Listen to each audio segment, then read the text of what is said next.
Hello everyone, simply studies চ্যানেলের পক্ষ থেকে তোমাদের সকলকে জানাই স্বাগত।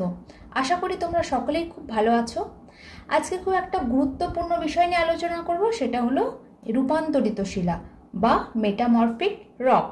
এই রূপান্তর কথার অর্থ হচ্ছে পরিবর্তিত হওয়া।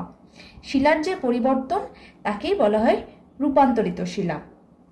কেবলমাত্র আগ্নেয় বা পাললিক শিলা নয়, অনেক রূপান্তরিত শিলাও কিন্তু পরবর্তীকালে রূপান্তরিত হতে পারে। এই যে শিলার রূপান্তর, এই রূপান্তর কি কি কারণে হয় বলো তো, বা কি কি প্রক্রিয়ার মাধ্যমে হয়? এই রূপান্তর, শিলার যে রূপান্তর, সেটি তিনটি প্রক্রিয়া বা তিনটি কারণে ঘটে। কি কি সেগুলো? তাপ, চাপ এবং রাসায়নিক প্রক্রিয়ার মাধ্যমে। এই যে তাপ কিভাবে শিলাকে রূপান্তরিত ঘটায়? তাপ হচ্ছে শিলা রূপান্তরের অন্যতম শক্তি। এই তাপের মাধ্যমে কিভাবে শিলা রূপান্তর ঘটে? মনে করো ভূ আলোড়ন ঘটলো। ভূ আলোড়নের ফলে যদি কোনো শিলা ভূ অভ্যন্তরে অত্যন্ত গভীরে প্রবেশ করে যায়, আমরা কি জানি যে গভীরে তাপমাত্রা কিন্তু অনেকটাই বেশি, তাই তো? তখন কি হবে? ওই শিলা ক্রমবর্ধমান অত্যাধিক তাপের ফলে রূপান্তরিত হয়ে যাবে। এটা একটা। আবার কি হয়? ভূ অভ্যন্তরে যদি আণবিক বিরলনের ফলে হঠাৎ অভ্যন্তর তাপমাত্রা খুবই বৃদ্ধি পায়, তাহলেও এই তাপে ভূ অভ্যন্তরের শিলা রূপান্তরিত হয়। তাহলে বোঝা গেল। এবার চলে আসি চাপের মাধ্যমে কিভাবে শিলা রূপান্তরিত হয়। দেখো, ভূপৃষ্ঠের ওপরের শিলাস্তর নিচের শিলাস্তরের ওপর কিন্তু প্রচণ্ড চাপ দেয়। ভূ আলোড়নের প্রভাবে ভূপৃষ্ঠে কোনো স্থানে চাপের তাপমাত্রা বৃদ্ধি পায়। প্রবল চাপের প্রভাবে অভ্যন্তরের শিলাসমূহ কি হয়? পরিবর্তিত হয়ে নতুন শিলার রূপ ধারণ করে। এভাবেও কিন্তু শিলার রূপান্তর ঘটে। আর একটা কি? রাসায়নিক প্রক্রিয়া। রাসায়নিক প্রক্রিয়ায় শিলার রূপান্তরের হার কিন্তু খুবই নগণ্য। রাসায়নিক প্রক্রিয়ায় শিলার রূপান্তর কিভাবে ঘটে? দেখো কিরকম, যে রাসায়নিকভাবে সক্রিয় উষ্ণ গ্যাস, তারপর জলীয় বাষ্প ও দ্রবণ বা ম্যাগনেটিক ওয়াটার যদি শিলা স্তরের মধ্য দিয়ে প্রবাহিত হয়। এই ম্যাগনেটিক ওয়াটার কি? এই ম্যাগনেটিক ওয়াটার হচ্ছে যে অগ্ন্যুৎপাতের সময় ম্যাগমার সঙ্গে বা লাভার সঙ্গে ভূ অভ্যন্তরের যে জল বেরিয়ে আসে, সে জলটাকেই বলা হয় ম্যাগনেটিক ওয়াটার। এই ম্যাগনেটিক ওয়াটার যখন শিলাস্তরের মধ্য দিয়ে প্রবাহিত হয়, তখন কি হয়? এই ম্যাগনেটিক ওয়াটার শিলার খনিজের সঙ্গে বিক্রিয়া করে শিলার রাসায়নিক ধর্মের পরিবর্তন ঘটায় এবং শিলার রূপান্তরিত হয়। এইভাবেও রাসায়নিক প্রক্রিয়ায় রূপান্তরিত ঘটে বা ঘটায়। যেমন ধরো, অ্যান্ডালুসাইট থেকে সিলিমেনাইট শিলায় পরিণত হয়। বোঝা গেল যে কি কি কারণে শিলার রূপান্তর ঘটে। তাহলে আমরা রূপান্তরিত শিলার সংজ্ঞা লিখব যে অনেক সময় আগ্নেয় ও পাললিক শিলা ভূগর্ভের অত্যাধিক চাপ ও প্রচণ্ড তাপে অথবা রাসায়নিক বিক্রিয়ার আগের চেয়ে আরও কঠিন ও কেলাসিত হয়ে নতুন এক ধরনের শিলার সৃষ্টি করে। এ পরিবর্তিত রূপান্তরের মাধ্যমে সৃষ্টি হয় বলে এই শিলাকে রূপান্তরিত শিলা বলা হয়। তার উদাহরণ হিসেবে আমরা বলতে পারি গ্রানাইট থেকে গ্রানাইট-নিজ, বেলে পাথর থেকে কোয়ার্টজাইট। এখানে একটা কথা বলে রাখি, তোমরা অনেকে এই জায়গাটায় ভুল করো যে কোয়ার্ট হচ্ছে খনিজ আর কোয়ার্টজাইট হচ্ছে রূপান্তরিত শিলা। এখানে অনেকে এই জায়গাটাকে গুলিয়ে ফেলো। এটাকে ভালোভাবে মনে রাখবে যে কোয়ার্ট হচ্ছে খনিজ আর কোয়ার্টজাইট হচ্ছে রূপান্তরিত শিলা। আর কি হয়? চুনাপাথর থেকে মার্বেল, কাদা পাথর থেকে স্লেট প্রভৃতি। এবার চলে আসি রূপান্তরিত শিলার শ্রেণী বিভাগে। এই রূপান্তরিত শিলার কিন্তু তিনটি ভাগ, তো চলো সেগুলো দেখে নিই। সেই তিনটি ভাগ হলো রূপান্তরিত শিলার ব্যাপকতা অনুসারে, রূপান্তরিত শিলার উৎপত্তি অনুসারে, রাসায়নিক প্রক্রিয়ার প্রভাবে সৃষ্ট। এই রূপান্তরিত শিলার ব্যাপকতা অনুসারে এই শিলাকে কিন্তু তিনটি ভাগে ভাগ করা যায়। কি কি সেগুলো? আঞ্চলিক রূপান্তর, স্থানীয় রূপান্তর, গতিশীল রূপান্তর। এই যে আঞ্চলিক রূপান্তর, এই আঞ্চলিক রূপান্তর কি সেটা হলো যে যখন ব্যাপক অঞ্চল জুড়ে শিলার রূপান্তর ঘটে তখন তাকে ব্যাপকভাবে সৃষ্ট আঞ্চলিক রূপান্তরিত শিলা বলে। এটি মূলত ভূ আলোড়নের ফলেই কিন্তু সৃষ্টি হয়। যেমন ধরো কাদা পাথর থেকে স্লেট।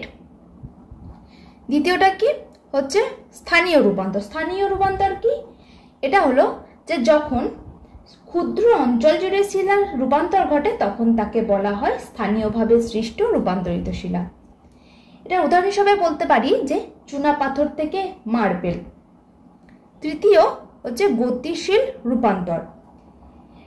গতিশীল রূপান্তর হলো যে অত্যাধিক চাপের প্রভাবে শিলার ফাটল গড়ায় শিলা চূর্ণ বিচূর্ণ হয়ে তা এক নতুন রূপান্তরিত শিলার জন্ম দেয়। তাই এই শিলাকে গতিশীল ভাবে সৃষ্ট রূপান্তরিত শিলা বলে। যেমন মাইলোনাইট। এই মাইলোনাইট হলো গতিশীল রূপান্তর শিলা। এবার দেখো রূপান্তরিত শিলার উৎপত্তি অনুসারে। এই উৎপত্তি অনুসারে এই শিলাকে দুই ভাগে ভাগ করা যায়। কি কি সেগুলো? যে উত্তাপের ফলে সৃষ্ট আর চাপের ফলে সৃষ্ট।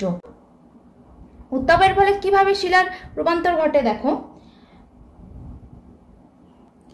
ভূপৃষ্ঠের শিলাগুলি কোনোভাবে উত্তপ্ত ম্যাগমার সংস্পর্শে এলে শিলার রূপান্তর ঘটে।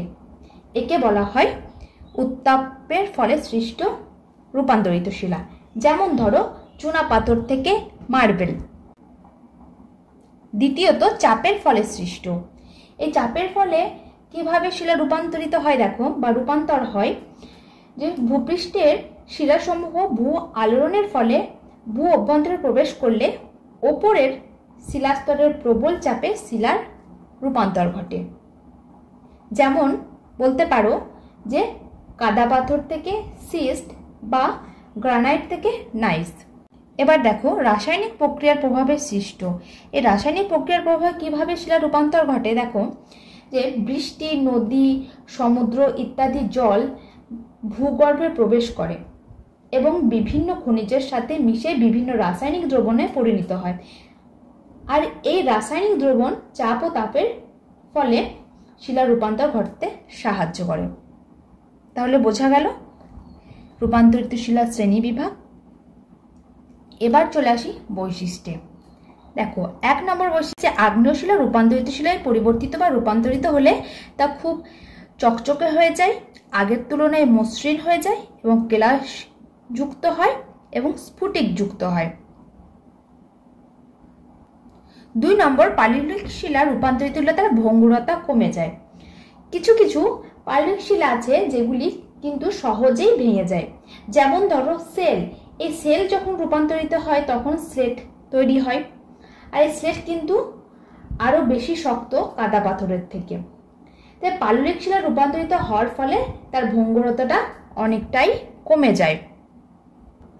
3 নম্বর দেখো রূপান্তরের ফলে কি হয় আগ্নেয় বা পাললিক শিলা কিন্তু পূর্বের থেকে অনেকটাই কঠিন বা শক্ত হয়ে যায়। 4 নম্বর যে রূপান্তরের ফলে শিলার ভেতরের খনিজের অবস্থান পরিবর্তন ঘটে। তখন একই ধর্মবিশিষ্ট খনিজ শিলা একদিকে কাছাকাছি চলে আসে।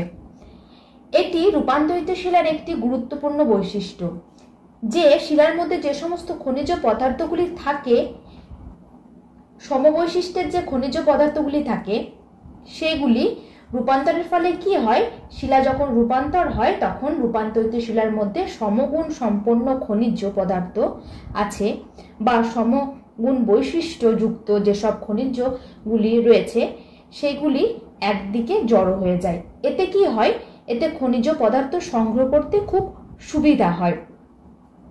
এটা কিন্তু প্রশ্নে দেয় যে কোন শিলা থেকে খনিজ পদার্থ সংগ্রহ করতে সুবিধা হয়, তাহলে তোমাদের লিখতে হবে যে রূপান্তরিত শিলা থেকে। 5 নম্বর এই শিলায় জীবাশ্ম দেখা যায় না। তো জীবাশ্ম দেখা যায় কোন শিলাতে? জীবাশ্ম দেখা যায় পাললিক শিলাতে। আগ্নেয় শিলাতে তো জীবাশ্ম দেখাই যায়ই না। তো এই পাললিক শিলা যখন রূপান্তরিত হয় তখন প্রচণ্ড তাপ ও চাপের ফলে কিন্তু এর মধ্যে থাকা যে সমস্ত জীবাশ্ম সেই জীবাশ্মগুলি কিন্তু নষ্ট হয়ে যায়। অর্থাৎ রূপান্তরিত শিলার মধ্যে কোনোভাবেই জীবাশ্মের অস্তিত্ব লক্ষ্য করা যায় না। 6 নম্বর যে এই শিলা সহজে ক্ষয়প্রাপ্ত হয় না। কেন হয় না? কারণ এই শিলা কিন্তু পূর্বের চেয়ে অনেকটাই কঠিন এবং শক্ত হয়ে যায়, তাই এই শিলা সহজে ক্ষয়প্রাপ্ত হয় না। আর 7 নম্বর, এই শিলায় কেলাসযুক্ত হতে পারে। যদি সেটা আগ্নেয় শিলা রূপান্তরিত হয় তাহলে সেটা কেলাসযুক্ত হবে, আর যদি পাললিক শিলা রূপান্তরিত হয় সেটা কিন্তু কেলাসযুক্ত হবে না। তাই এই শিলাতে কেলাসযুক্ত হতেও পারে, আবার নাও হতে পারে। চলো এবার আমরা জেনে নিই যে আগ্নেয় শিলা, পাললিক শিলা ও রূপান্তরিত শিলার রূপান্তর শিলাগুলি কি কি। দেখো, আগ্নেয় শিলার ক্ষেত্রে দেখো, গ্রাফাইট থেকে কি তৈরি হয়েছে? নিস। ব্যাসাল্ট থেকে অ্যামফিবোলাইট, অগাইট থেকে হর্নব্লেড, গ্যাব্রো থেকে সার্পেন্টাইন এবং বায়োটাইট থেকে বায়োটাইট সিস্ট।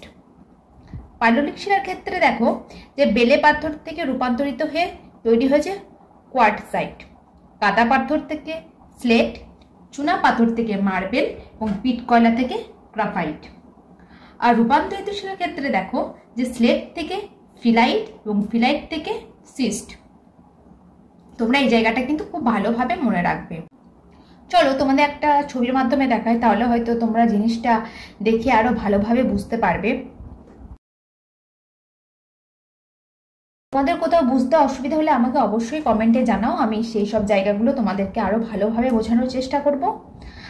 আর এই ছিল আজকের ভিডিওটি ভালো লাগলে অবশ্যই একটা লাইক করো, কমেন্ট করো, সবার সাথে শেয়ার করো।